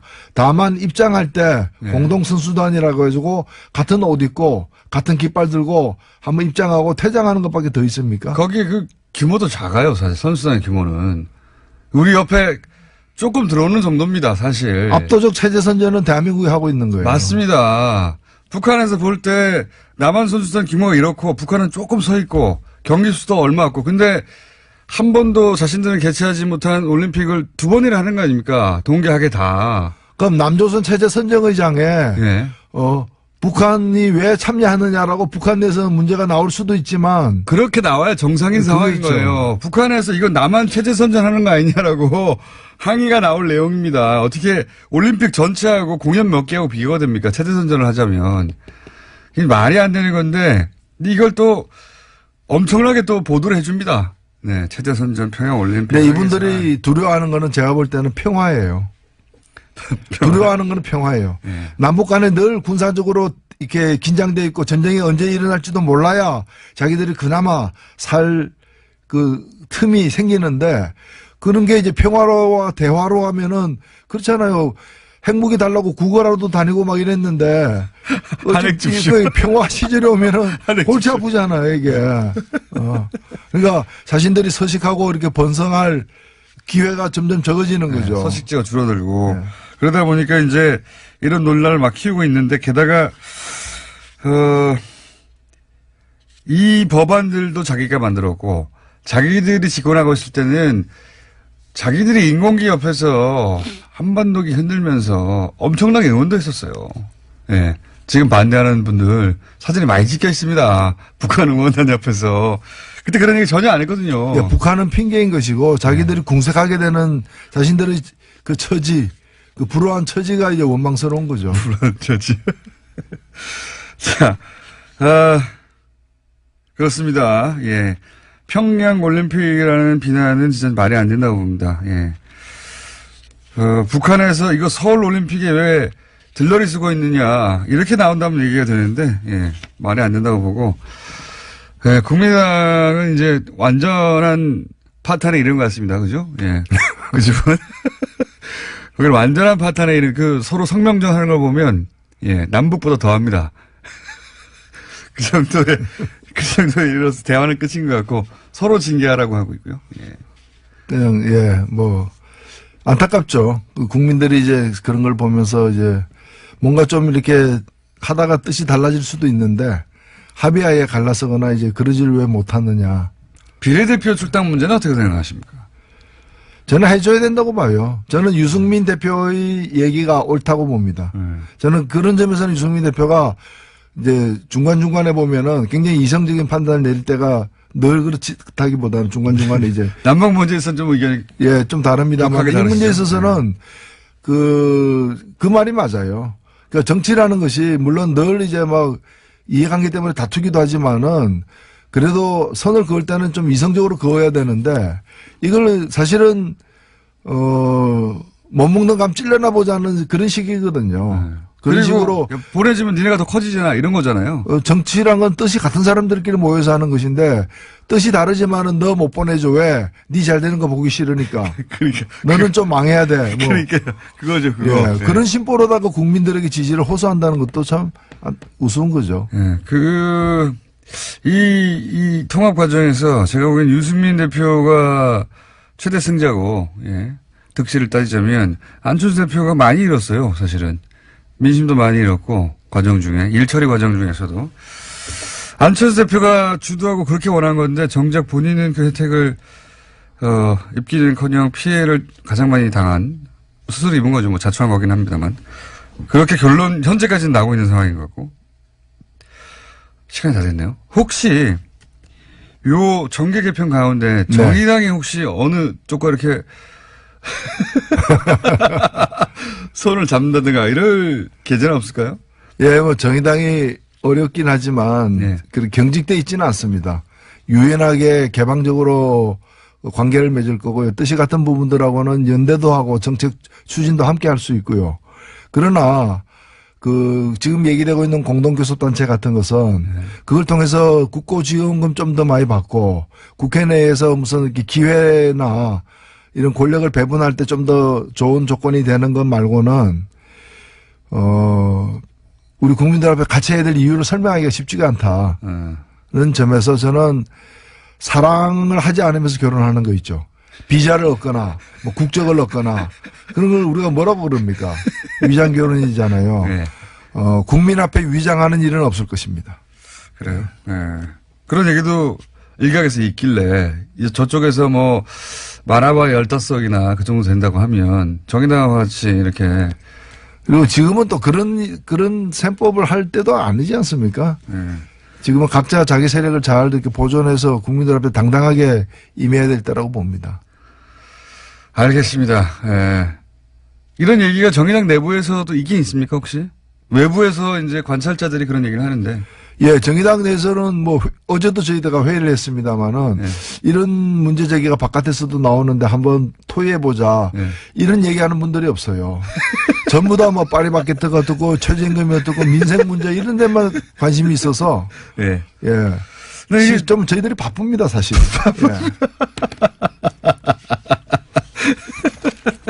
여기까지 하겠습니다. 정의당의 노회찬 원내대표였습니다. 감사합니다. 예. 불친절한 AS. 노래가 좀 빵빵 터진다. 뭐 이런 문자에 뭐 항상 많이 오니까요. 예. 보수단체는 평양냉면 못 먹게 합시다. 삼권 분립이나 삼권 합의체였군요. 이거 재미있는 표현입니다. 그렇습니다. 예. 근데 왜 이정렬 전 판사님은 변호사 대신에 사무장하고 계신가요? 예. 언제 한번 제가 말할 수 있는데 직접 이정렬 전 판사님에게 기회를 드리겠습니다. 방송 중에. 예. 법원에서 쫓겨났죠? 자, 네이버에서는 평화올림픽 검색 후 전쟁 중입니다. 예. 네이버 요새 한참 여러 가지 문제로 논란이 되고 있죠. 예. 네이버 특집도 한번 해야 되겠네요. 자, 특집 해달라는 게 너무 많네요. 예. 법원 특집도 해달라고 그러고, 이슈가 되면. 법원 특집도 꼭 해야 될 상황인 것 같고요. 네이버 특집도 꼭 해야 될 이슈인 것 같습니다. 옆으로에서 양지열 변호사님이 블랙리스트가 아니라 컬러리스트라고 했다고. 예. 크게 와닿지 않는 편이네요. 양지열 변호사님 하루 빨리 잘려가지고 저희 코너로 다시 나오셔야 되는데 생각보다 길게 하시네요. 자, 같은 시간에 진행하니까 서로 통화하고 그러면 좋을 텐데 네, 가끔 생각납니다. 양지열 변호사님 컬러리스트라고. 아마 이제 이 블랙리스트에 이 문건에 등장했던 분들의 색깔로 표시를 해가지고 그렇게 표현한 것 같습니다. 양지열 변호사님 이름이 문자에 등장했기를 오랜만에 소개해드렸습니다. 곧 잘리길 기대하고요. 예, 여기까지 하겠습니다.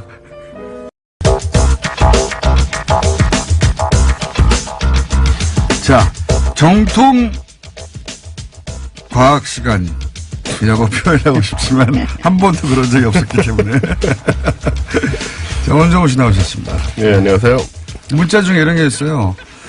원종우 씨가 훨씬 형 같은데 왜 까부냐고. 네. 제가 형입니다. 예. 참, 앞서거니 뒤서거니 외모로는 서로 노안을 자랑하고 있죠. 네. 자, 오늘 주제 뭡니까? 오늘은 일단 지난번에 제가, 지난주에는 못 나왔고, 그전에 알파고 얘기를 하면서 그 네. 두려움과 공포를 잔뜩 드리고 갔잖아요. 알파 제로. 예. 네. 스스로 학습한다. 그렇습니다. 네. 그래서 좀 그 반대되는 얘기로 좀 우리가 좀 희망을 가져야 되지 않겠냐. 예. 과학이 아직 인류 문명을 위협할 정도는 아니다. 네. 네. 특히 그 인공지능이 좀 죽쓰고 있는 얘기를 좀 드리려고 하는데. 죽쓰고 있는 분야도 있다. 네. 왜 그 알파고하고 가장 또 유명한 인공지능이 왓슨이었잖아요. 네. 예, 왓슨이 이제 미국에서 게임쇼 우승하고 네. 지금 이제 의료 쪽으로 가 있다고 다들 알고 계신데 얼마 전까지만 해도 왓슨이 굉장히 잘하고 있다고 알려져 있었습니다. 네. 근데 최근의 상황을 보니까 이게 생각보다 똑똑하지 않다라는 것이 밝혀져서 어떻게 밝혀졌나요? 지금 우리나라에 7개 병원에 왓슨이 들어와 있어요. 네. 그래서 이제 주 암 진단이라든가 이런 걸 하고 있지 않습니까? 네. 근데 진단율이 굉장히 낮습니다. 아, 그래요? 네. 이제 지금 진단율을 어떻게 보냐면 또 우리나라 인간 의사하고 이제 비교를 해서 진단율이 맞는지 안 맞는지를 확인을 하는데. 그러니까 암 진단 로봇인 거죠, 로봇 말하자면. 그렇죠. 예. 예. 특히 이제 우리나라 같은 경우에는 외국하고 또 암 특성이 다르기 때문에 진단율이 뭐 50%를 밑도는. 그러니까 예. 암이라고 진단했는데 아닐 경우도 있고 암인데 암이 아니라고 진단하는 경우 이게 사실 절반가까이. 그것도 아니고요. 네. 지금 좀 왓슨에 대한 이 우리의 그 판단이 좀 관점이 묘한 게 인간 의사하고 같느냐 다르냐로 판단을 합니다. 아, 지금은. 그러니까 결과적으로 틀릴 수도 있죠. 인간에서도. 인간이 틀려서 틀릴 수, 그렇죠. 안 맞을 수 있지 않습니까? 왓슨이 맞을 수도 있잖아요. 그러니까 지금 어떤 식으로 되어 있냐면 지금까지 공개된 자료는 왓슨하고 의료진의 의견 일치율밖에 없고 아하. 왓슨과 의료진의 의견이 엇갈렸을 때 누가 실제로 맞냐? 그 연구 결과가 없어요. 전 세계적으로. 그러면 왓슨의 진단율이 50% 할 수는 없죠. 그러면. 없죠. 예. 그러니까 이게 지금 아예 판단을 할 수 없는 이 연구가 안 되고 있다는 점이 좀 묘한 상황이고요. 네. 왜 안 하고 있는지 모르겠습니다. 의사들 자존심 때문에 안 하고 있을 수도 있습니다. 예, 뭐 그럴 수도 있겠죠. 만약에 이 로봇의 진단율이 인간보다 훨씬 높다고 하면 의사들이 할 일이 없었잖아요. 예, 그렇겠죠. 적어도 암 진단에 관한 한. 예. 예, 저는 이제 왓슨이 지금 좀 문제가 있다는 식으로 얘기를 드리려고 하는데 우리 꿈과 희망을 되찾기 위해서 거기에 이제 찬물을 끼얹으시는군요. 그리고 사실 IBM 측 자료가 그러니까요. 뭐였냐면 그 왓슨이 잘하고 있는지도 몰라요. 아니에요. 지금 표정도 굉장히 좀 무서웠어요. IBM 측 자료는 뭐였냐면 원래 이제 인간에서 의견 일치율이 90% 이상이라고 주장을 했는데 이 데이터도 어떻게 나온 거냐면 특정 환자의 데이터로 일단 왓슨을 가르칩니다. 그런 다음에 다시 그 환자들을 진단하게 해서 아, 같은 결과가 나오느냐? 네, 그런 식으로 했기 때문에 이것도 문제가 있다는 지적이 계속 미국에서도 나오고 있고 그러네요. 맞는 지적이네요. 그래서 한국에서도 그렇고 식약청에서도 그렇고 미국에서도 그렇고 이 왓슨이 지금 의료기기가 아닙니다. 분류가 안 되고 그래서 이제 보험 적용이 안 되죠. 그냥 의학 저널을 검색하는 기구로 만 초라한 그런 명칭으로 등록이 돼 있는 상태라서 그렇군요. 왜냐하면 기존의 방대한 의학 정보들을 정보 처리를 해서 자가학습을 한다 이런 원리란 말이죠. 네, 그렇죠. 그러니까 지금 알파고가 처음 나왔을 때, 맨 처음에 이제 기보를 연구해서 스스로 이제 두게 하고 그렇게 출발했지 않습니까? 그런데 이거 발전하다 보면 지금 제로가 나왔잖아요, 제로가. 그렇죠. 제로는 기존의 기보 보지 않고 규칙만 입력하면 스스로 공부를 해가지고 이긴다면서요. 그렇죠. 인간의 기보를 연구한 로봇들을. 그렇습니다. 그러니까 거기까지 갈 수도 있다. 갈 수도 있고 막 가는 게 목표긴 하겠죠. 다만 이제 현재 상황은 우리가 기대했던 혹은 우려했던 것만 못하다라는 게 얘기고 변수가 바둑보다 더 많겠죠. 그렇겠죠. 바둑판 자체가 움직이진 않은데 여기는 인간부터 매우 다양한 종류와 체질과 환경이 있으니까. 그렇습니다. 그래서 사실 미국 최고의 그 암병원이 이제 MD 앤더슨 암센터라는 데가 있는데 여기는 1912년부터 지금까지 왓슨의 알고리즘을 이용해서 폐암하고 5가지 백혈병 치료 프로그램을 개발하고 있었어요. 그러다 2016년 9월에 그냥 계약을 종료해버립니다. 아, 이걸 안 되겠다. 안 쓰겠다, 이 얘기죠. 안 맞다. 그래서 지금 의료계에서 말씀하신 대로 의사들이라든가 이런 쪽에 두려움이 있는지도 모르겠지만 의료계에서 왓슨의 활약이 알파제로 같이 그런 것은 아니다. 근데 이제 그것도 구글 딥 마인드였나요? 네네. 거기서도 처음 도전했을 때 앞으로 무슨 10년, 20년 후에 일어날 일이라고 했었는데 그거 하나에 매달려가지고 불과 5년인가 6년 만에 결국 인간을 뛰어넘은 수준이 아니라 이제 두려운 수준까지 가버렸잖아요. 그렇죠. 이제 이 알파제로를 바둑으로 이길 인간은 존재하지 않는 거예요, 사실은. 없습니다. 영원히 안 나올 거고요. 영어도 안 나올 것이고요. 그것처럼 집중해서 한 곳에 파서 나올 수도 있습니다. 그럼 결국은 왓슨이 인간 의사들 다 쫓아내고 이기겠죠. 근데 이제 결론이 그렇게 나오는군요. 제한돼서 쓸 수 있겠죠. 그러니까 왓슨으로 진단을 하고 혹여 놓친 부분이 없나 인간이 점검을 한다든가. 그렇게 쓸 수는 있을 것 같은데 이건 두렵진 않아요. 병을 고치는 쪽이라면 두렵지 않은데. 네. 그래서 뭐 이제 앞으로 지금 진단만 하고 있는데 앞으로 처방까지 다 이렇게 그런 것이 나온다면 또 다시 한번 생각해 볼 문제고 어쨌든 지금 기대만은 못하다는 게 좀 중론입니다. 전 세계적으로. 요 특정 분야에 있어서는. 예, 그렇습니다. 바둑은 끝났고요. 바둑은 완전히 끝났죠. 네, 바둑 바둑은 장기 뭐 이런 건 다 끝났습니다. 인간이 개발한 게임들, 복잡한 게임들 네. 다 끝났습니다. 예. 그 뭐 스타크래프트라든가 이런 것에도 도전을 한다고 하더라고요. 컴퓨터들이. 네. 뭐 그거는 뭐 시간 문제로 전부 다 이제 정복을 하겠죠. 그러니까요. 게임 같은 거는 다 끝날 것 같아요. 결국. 네. 자, 그 다음에 뭡니까? 예, 또 그냥 한 오늘은 개가 이게 좋아요. 왓슨은 그렇다고 치고요. 네, 오늘은 그냥 요즘 블록체인 얘기 많이 나오잖아요. 블록체인. 예. 비트코인 얘기 많이 나오고. 예. 그래서 이야기를 좀 할까 하다가 예. 하다가 예, 너무 예민한 주제라서 뭐 특별히 예민하지도 않아요. 예. 그 반응 신경 쓰기도 싫고. 예. 욕먹을까봐. 예. 잘 모르고. 아니, 그냥 규제해야 되는 겁니다, 이거는. 그냥 돈 벌고 싶은 거예요. 뭐 자꾸 복잡한 기술 얘기할 필요 없어요. 복잡한 기술은 그 기술 나름대로 얘기할 영역이 있는데 지금 현상은 그냥 돈 벌고 싶어서 그런 거예요. 자꾸 복잡하게 얘기하는지 모르겠어요. 예, 지금 현상은 좀 문제가 있죠, 사실. 그냥 돈 벌고 싶어서 벌어진 현상입니다. 돈 벌고 예. 싶은 게 나쁜 게 아닌데 그 과정에서 불거지는 이제 통제할 수 없는 현상들 혹은 뭐 많은 사람이 피해를 주는 어떤 결과들이 있으니 거기에 장치를 하자는 거예요. 기본적으로 유시민 작가님하고 생각이 같으신 건가요? 저는 기본적으로는 그 스탠스입니다. 그렇군요. 예. 네. 블록체인의 기술에 대해서는 유시민 작가보다는 좀 더 긍정적으로 생각하는데, 네. 예. 기본적으로는 지금 현상은 그런 현상이다. 네. 예. 네, 그래서 어쨌든 그 얘기 안 하려고요. 네, 더 깊이 들어가지 않고 저는 딴 얘기로 넘어가겠습니다. 네. 그냥 올해 이제 새로 시작을 했으니까 이제 올해 새로 등장하는 뭐 기술적인 접근들. 새로운 기술. 네, 정확하게 말하면 그 기술들을 사회적으로 상용화하려는 시도 한 두 가지 정도를 설명을 드리려고 해요. 네. 먼저 우리가 관심 있는 분들은 그 하이퍼 튜브란 걸 들어보셨을 겁니다. 저 들어봤습니다. 네. 하이퍼 튜브란 거는 영화에 이제 나오는 거예요, 옛날에. 거의 뭐 보면. 그런 개념이죠. 예. 네. 튜브에다가 기차 같은 게 들어가가지고 뿡 빨리 가는 거 아닙니까? 예, 진공 튜브를 예, 만들어서 거의 진공으로 돼서. 그 튜브를 뭐 지하에 건설하기도 하고 네. 이제 SF 같은 데 나오던 얘기인데 요게 이제 몇 년 전에 그 유명한 일론 머스크가 예, 유명한 사람이죠. 예, 이 사람이 만들고 있지는 않고요. 그냥 얘기를 했어요. 그래서 들고 나와서 이제 이런 거 할 수 있다, 이런 거 하자, 뭐 이런 얘기를 하고 본인이 아이언맨의 보내줬습니다. 실제 모델이죠. 예, 근데 잘 보면은 이렇게 왜 모델인지 잘 모르겠습니다. 뭐 공통점이 없는데 얼굴은 공통점이 없지만 뭐 이렇게 상상만 하던 과학기술을 실제 네.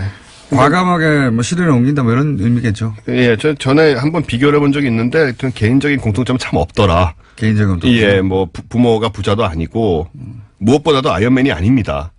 그런 수트를 착용하고 활동하고 있지 않아요. 네, 그런 점에서 굉장히 큰 차이가 있는 사람이죠. 어쨌든 이제 이거 그 기술이죠. 진공 상태 튜브를 건설하고 열차를 넣어서 움직이게 하자. 그런 건데 이 진공 튜브에는 공기 저항이 없으니까 네. 또 굉장히 빨리 깔 수 있고 또 이제 한쪽에 바람을 빼는 것 자체가 추진력을 만들어내거든요. 네. 아시다시피 예, 그렇게 될 수밖에 없기 때문에 그리고 압력차가 생기죠. 그렇죠. 예. 그걸로 또 가는 거고. 우리 다 대류 들었잖아요, 대류. 아 예. 예. 그 차가운 공기는 뭐 그렇게 갈 필요 없고 압력차가 생기면 움직일 거 아닙니까? 네, 예, 차가운 공기하고는 전혀 관련이 없고요. 공기가 흐른다. 네네. 예, 압력차가 생기면 그렇습니다. 이제 이 물건이 움직이겠죠. 이 물건이 기차일 뿐인 겁니다. 네. 예. 근데 이게 이제 미국에서 뭐 가속주행 시험 작년에 성공하고 했는데 오늘 말씀드릴 얘기는 뭐냐면 바로 올해부터 우리나라가 여기에 뛰어든다는 거예요. 아, 우리나라가 오, 왜 이거 괴짜 업체에서 하는 게 아니고 몇 년 안 된 얘기인데 우리나라가 바로 뛰어드네요. 네, 뭐 과기정통부 산하의 그 정부 출연 연구소들 있지 않습니까? 네. 뭐 건설기술연구원, 교통연구원, 기계연구원, 전기연구원, 전자통신연구원, 그리고 한양대, 그리고 유니스트 이런 8개 기관이 지난 17일에 협약을 체결하고 앨런 머스크도 이거 상용화 못했지 않습니까? 지금? 아직 상용화된다 한 군데도 없습니다. 네. 이걸 우리나라의 출연연들이 모여서 같이 연구를 하기로 지금 협약을 체결을 하는. 오, 좋네요, 이거. 그죠? 네. 좀 참신하죠. 예. 이거 보통 이제 다른 나라에 나오고 나서 우리는 저런 거 못하나 그랬었는데. 네. 비교적 빨리 뛰어든 분야입니다. 비교적 빠릅니다. 그리고 공상과학적인 거를 이제 실현하는 것 같아서 좀 느낌이 좀 뭔가 우리가 이제 좀 참신하죠. 공상과학적인 거 실현하는 적은 별로 없었어요. 그런 나라가 아니잖아요, 우리나라가. 로켓, 저기 뭡니까. 60년대에 달에 갔거든요. 그렇습니다. 60년대에 안 태어나신 분들 많죠? 인구 중 절반은 안 태어나셨는데, 60년대 달에 다 갔어요, 이미. 네. 우리가 발사체가 없어요, 아직도. 예, 발사체가 좀 1단 로켓이 없죠. 미국이 못하게 해서 그런 겁니다. 우리가 사실 예, 이거 그 개발 능력이 없어 아니라. 미사일 기술이기 때문에 그게 굉장히 어려운 문제고요. 어쨌든 이제 사실은 유럽, 캐나다 이런 쪽이 개발 준비를 하고 있긴 한데 이걸 만약에 우리가 개발하게 되면 서울, 부산까지 30분 만에 갑니다. 저는 이 얘기 나올 때마다 저도 신기하잖아요. 네. 그래서 이제 몇 번 관련 문서나 본 적이 있는데 어떻게 세우나 모르겠어요. 이 터널을 만드는 게 중요한데 사실 이게 터널을 우리나라 같은 데는 산도 많고 해서 이게 뚫고 가는 게 중요하긴 하지만 이게 사실은 굉장히 비쌀 것 같은데도 불구하고 기본적으로 터널만 만들면 되기 때문에 네. 기존의 초고속 열차 우리 KTX나 그보다 더 빠른 기술. 거기는 어쨌든 마찰력으로 세우잖아요. 그렇죠.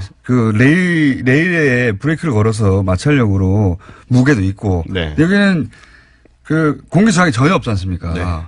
그럼 가다 서야 되잖아요. 그렇죠. 그게 마음대로 되겠나. 어떻게 하겠어? 무섭다. 할 거예요, 어떻게. 속도는 엄청난 속도 1000km 이상으로 달린다고 하는데. 네. 예. 그럼 저항이 없으니까요. 그렇죠. 굉장히 승차감도 굉장히 좋고 진동도 없고. 진동도 예. 없고. 다 좋은데 어떻게 세우냐 이거예요. 그런 기술 정도는 하지 않겠습니까? 알아서? 우리가 걱정까지 할 필요는 없지 않을까요? 궁금해서. 안 서는 기차를 만들진 않지 않겠어요? 그게 서는 부분이 잘 안 돼가지고 이게. 걱정이 참 많으시군요. 그런 데 네. 대해서. 좀 빨리 나왔으면 좋겠는데. 예, 어쨌든 건설 비용이 10분의 1밖에 안 들 수도 있답니다. 오히려 전기로 달리는 이 고속열차보다. 생각해보면 말이죠. 이걸 만약에 우리가 대륙 끝에 있어요. 네.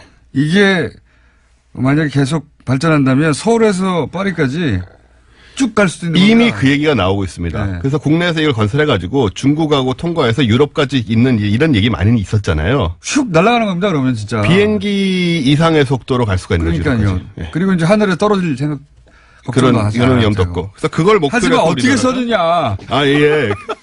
그 방송 들으신 분들이 이거 걱정 좀 해주십시오. 이거 좀 우리 공장장님 걱정이 큽니다. 그것 좀 알아봐 주세요. 어떻게 반드시 쓰냐. 쓰게 만들어 주십시오. 예, 안 쓰면 어떡하냐. 자, 원종우 씨였습니다. 감사합니다.